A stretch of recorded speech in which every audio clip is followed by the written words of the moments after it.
The Puck Portfolio with Andy McNeil. Hey, welcome to the Puck Portfolio. It is Wednesday, March 12th. We're here to break down a 4-game slate in the NHL. I'm Andy McNeil. He is Nick Martin. How you doing, Nick? I'm doing good. Yeah, I think we got a good slate here today. I'm excited to get into it as usual, so should be fun. I went 2 for 3 on my picks last night. I did, or I should say 2 and 3 on my picks. 2 for 3 makes it sound like it was a good night, but it wasn't a great night. As did not get the McKinnon over 3.5 shots. Got the Timo Meyer shots. That wasn't a sweat at all. But didn't get the Alexander Barkov points total, and Timo Meyer did not come through with a goal in that losing effort.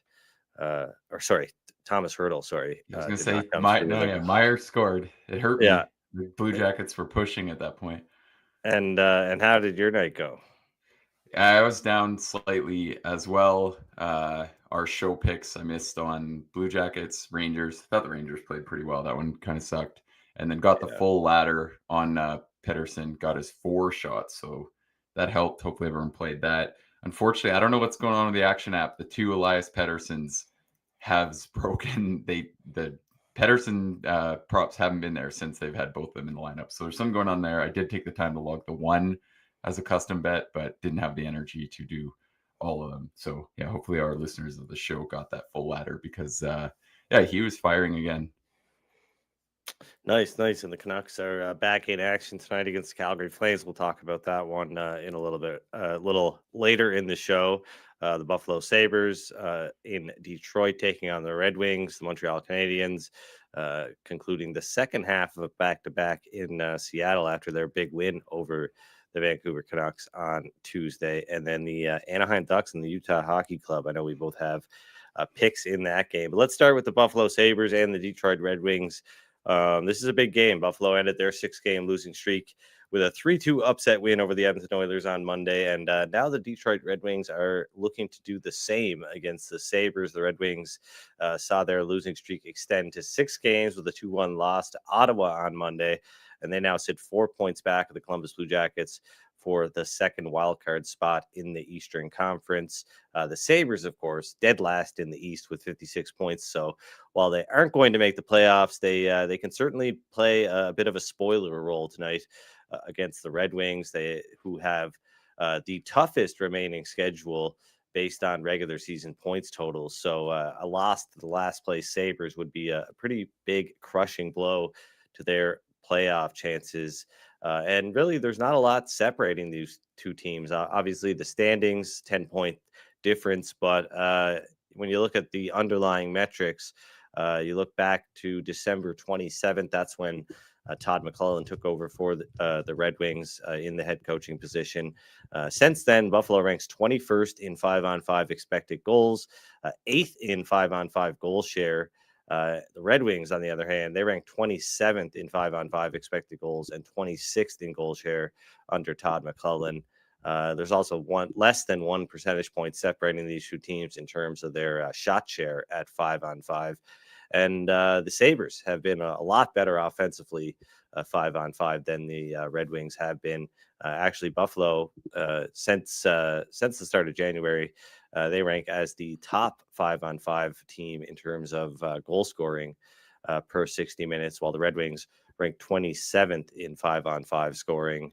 Red Wings have been slightly better defensively, and they've won 2 of 3 games against Buffalo this season. But it's going to be a close one, I think. Yeah, I think my way of targeting this, I've liked the way Larkin and Raymond continue to look on the top line. I think they're doing their share. Larkin's just trying all that he can as the captain to get them out of this slump, but hasn't quite been enough. They had a good performance in Ottawa. I think they finished with 47 shots. That's been a game script that I think Detroit's typically on the other side of the last 2 years, where they kind of find a way to steal it with some of their offensive upside and their ability, their incredible power play. So I think we'll see a decent offensive performance from the Wings. Not huge on betting on them at this price. I feel like the must-win stuff's kind of cooked in here enough that I don't really want to bet on them as a side. But I do see value targeting Larkin and Raymond with a variety of props. I'm kind of high on all of them. I think that Buffalo's still been pretty bad defensively. Over the last 10 games, Buffalo's allowed 4.1 goals against, which is the most in the league. They're at 3.48 goals against over the season with pretty middling defensive numbers, and they've been getting pretty bad goaltending from Luukkonen. So I think that it's a good spot for the Wings' top duo here. They're at minus 110 each to record a point. That's my favorite of the looks. I think Larkin to score at plus 160 is another good option. Wouldn't hate Raymond to score either, but yeah, I think we're going to see that duo leave a mark on this game. Yeah, I've got a player prop that I like in this one. I'm going on the other side with the Sabres. Alex Tuch, he's been on a heater. He scored 9 goals in his last 11 games. He's found the back of the net in 8 of those 11 games, and he leads the team in shots on goal over the last 6 weeks. Usually, that is Tage Thompson's bread and butter, but it's been Tuch kind of driving the bus for the Sabres as of late, and he is at plus 220 to score a goal at Sports Interaction tonight. So I like that play given his current form. I think that's a pretty good price. Yeah, Ryan McLeod's really helping him out. I feel like all summer we kind of heard Oilers people dunking on the Sabres for that trade and how big of a steal it could be, and maybe it still proves to be that if eventually Savoie finds it. But I think right now you look at that Oilers team, they would sure love to have McLeod, and he's been great for Buffalo lately, playing alongside Tuch. So yeah, hopefully they keep it going. Yeah, I mean the Oilers. I think I think any objective fan would love to have McLeod, Dylan Holloway, and Philip Broberg in the lineup right now. Yeah, what could and have in been? fairness, yeah, and I didn't really think. I mean, basically all 3 of them have been better than I think most people would have expected. They were solid during that cup run. We're taking on bigger roles, so I think you could say it'd be nice to have kept 1 or 2 of them, but it's probably been a little unlucky that all 3 of them have ended up having such good seasons, Redmond, or away from the team. Hindsight 2020 for sure here. But let's talk about the Canadians in the Seattle Kraken a little bit. Jacob Dobbs getting the start. Montreal, big 4-2 win over the Vancouver Canucks last night. And now the Canadians are just 2 points back of the Blue Jackets for that second wildcard spot in the Eastern Conference. Quite a story. I think that's going to be tough for the Canadians to make it, but hey, they're right in the mix right now, and I think they're a lot closer than a lot of people would have thought they'd be at this point in the season. Yeah, they're really close, and Dobas has been a really good story in his games. I talked about this when I picked them to beat the Flames on Saturday, which was a tough one. But Dobas has 54% ROI this season with a 6-5 record straight up. So yeah, he's been getting no respect in the market. I probably don't want to fade him. I feel like the Kraken they're pretty all over the place. I think they've been pretty tough to handicap, but I would probably be leaning with Montreal here, given that the price has ticked up to, I think, plus 127 here. Tough back-to-back spot, but I feel like they're plus 133 on Pinnacle. Yeah, but yeah, tough back-to-back spot, but they've really been pressing. I feel like the Kraken are pretty hit or miss, and just the market continues to hate Dobas here. So yeah. Yeah, let's talk about the other team in that matchup last night against the Canadiens, the Vancouver Canucks. They are a plus 135 underdog in Calgary, minus 150 coming back on the other side for the Calgary Flames, as Dustin Wolf has been confirmed as the starter for Calgary. You're going to cover this one later today on Canucks Army. How are you looking at this one from a handicapping perspective? Yeah, I actually have my document open, and those prices have moved in favor of Calgary since I started this an hour ago. So, yeah, it seems like the market keeps moving towards Calgary. I posted the Flames to win this game. They opened consensus minus 120 yesterday. So I think that was the time to bet Calgary. I feel like now it's moved enough, especially if Quinn Hughes does end up playing, which it kind of sounds like he's trending towards. Who knows? He's not going to be close to 100%. Seems pretty obvious to say that, but he has played through a lot of injuries this year. He's never really offered a drop off and play. And the Canucks are basically 2 different teams with and without him. The more you dive into it, the crazier it seems. They have scored 2.90 goals per game with Hughes in the lineup compared to 1.93 with Hughes out of the lineup. He's still 10th in points per game this season as a defenseman, and no one on the team is even close to a point per game. So I don't think you can really overstate the value of Hughes enough here. He's just been absolutely incredible. And I think with that in mind, the Flames are favored enough for me at this point. Especially if we do see Seelofs. That's the other thing. I think it was a bit of an interesting decision from Talkit yesterday to go with Lankinen and just try to get those 2 points. But now he's either going back-to-back with Lankinen in this 4-point game or going with Seelofs, who's been horrific this year. So, I feel like he's left them in a tough spot with that decision. I like the prop we liked yesterday. I'm still high on Pettersson to go over 1.5 shots at minus 145. So exact same price as last night's game. He had 4 shots and 7 attempts. It obviously ended up being a perfect game script with the Canucks trailing the whole time. They had some power plays late in the third, and he had some of those shots with the goalie pulled. But I still think overall it's been pretty apparent. The media has been talking about this a lot, that he's trying to shoot more. Scored another goal last night, and it continues to be a case of when you watch him score goals like he did last night and the other power play one-timer he had 2 games before, it's kind of hard to believe how few shots this guy actually puts on target. I can see the frustration from Canucks fans because, obviously you don't want to burn pointless shots, but this guy just has averaged so few shots for so long that I think it doesn't make sense when you can shoot like that. So I think for over 1.5 shots, pretty good number again. 7 shot attempts last night. I feel like it's pretty obvious right now he is trying to shoot a little more. And the Flames provide a pretty good matchup. They're pretty average at best defensively. I think it could be another good game script here. Pretty good chance if Peterson, looks like he has his legs, he'll play huge minutes. So yeah, I think there's a lot to like about that number. Yeah, big game here. The Canucks just 1 point back of the Flames, 70 points for the Flames, 69 points for the Vancouver Canucks. The Canucks have played one more game than Calgary, though, so that definitely factors into things here. Looking at the playoff odds, I believe the Canucks are still edging out the Flames in terms of odds to make the playoffs. Last I saw at Sports Interaction, plus 145 for Vancouver to make the playoffs, plus 170 for the Flames to make the playoffs. So it's going to be a big game and an important one in terms of determining who is going to qualify for the playoffs. Maybe neither team will qualify, and we would probably be happy about that given some of the futures bets that we've talked about, and the futures bet that we're going to talk a little bit about later on today on the debut of our new show, Future Files, which will debut on the DFO Fantasy and Betting YouTube channel later today. But let's talk about the Utah Hockey and I do. Club. Go ahead. Before we move on, I'm going to throw out one more future that we gave out 40-1 2 months ago. I think where I'm going to go with this, but I think tonight's matchup's kind of a good time to target it. Wolf is still out there at 15-1 to win the Calder.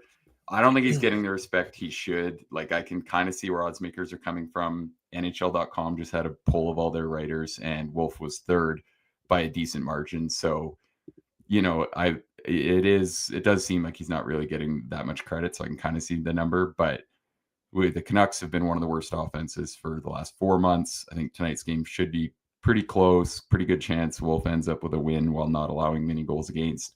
And at that point, obviously the Canucks or the Flames would be sitting really favorably in the playoff race. And then I think we could see a big swing in the numbers. So I still think there's a little value targeting Wolf at that price. Yeah, certainly would. I would certainly look toward that market and betting on Dustin Wolf to win the Calder Trophy before I would, well before I would consider betting the Flames to make the playoffs or anything like that. I think we know there's not a lot of nuance when it comes to these selection of some of these awards, but I really wish that the Calder Trophy in particular a little more, I guess, stock would be put into just how valuable a player is to his team in this race. Obviously, yeah. Lane Hudson has been a big piece of the Canadians. I think he deserves to be in the mix as much as he is. Um, but you look at Mitch Goff, and I know he hasn't had it easy with John Tortorella, and he's been one of the best players over the last stretch here in the NHL. But I think it's clearly coming down to, Macklin Celebrini's played fewer games than all of these players, and he's put up basically the same amount of points. And I think that's kind of just short sighted. I think Dustin Wolf And should be getting more credit for dragging the Flames into this playoff race. yeah, and I do think Celebrini's been way better than expected. Like he's so good away from Yeah. the puck. He competes so hard. But yeah, I'm with you. I think just given what Wolf has actually meant to this Flames team, they're 32nd in goals scored per game, Yeah. and they might steal a playoff spot. So yeah, I think his impact on the team has been greater than the others, which is why hopefully eventually the vote swings a little bit. I'm not really sold on the Flames actually making the playoffs, but I think if they do, it's because Wolf dragged them there. Yeah, absolutely. So let's talk about the Anaheim Ducks in Utah taking on the hockey club. Anaheim's playoff push, it's lost a lot of steam, let's just say, since the NHL returned following the Four Nations face-off. The Ducks had won 7 of 8 games between January 23rd and February 22nd, but they've lost 6 of their last 9. They're now 7 points back of the Flames for the second wildcard spot in the Western Conference.